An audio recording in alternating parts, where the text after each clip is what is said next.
হ্যাঁ, দিতেই পারে না। শুনেন, আপনার স্বামী যদি এরকম একরোখা টাইপের কথা বলে তাইলে তো হবে না। হ্যাঁ, তার একটাই কথা, এটা হচ্ছে তার এখন নতুন করে বিয়ে করার শখ যাচ্ছে। এই জন্য আপনি তো বলতেছেন যে সে বিয়ে করবে, হ্যাঁ সেকেন্ড ম্যারেজ করবে, এটা তার হচ্ছে মানসিক ভাবে সে এটাই, সে যেখানেই থাকুক সে কোনো ভালো মানুষ না। আর একজন ভালো মানুষ না হইলে তার জন্য কান্না করবেন কেন?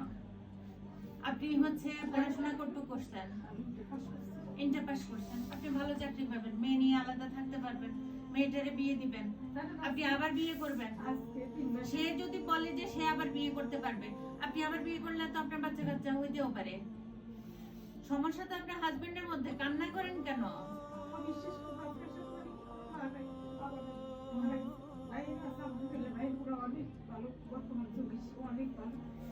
তারপর মানে নিজের একটু মনে একটা শান্তি রয়েছে, দুইটা মেয়ে চিন্তা করতে পারবে,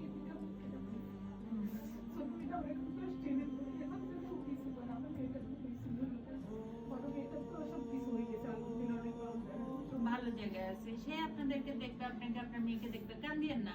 যে আপনার জন্য কান্দেন আপনি তার জন্য কান্দিয়েন না।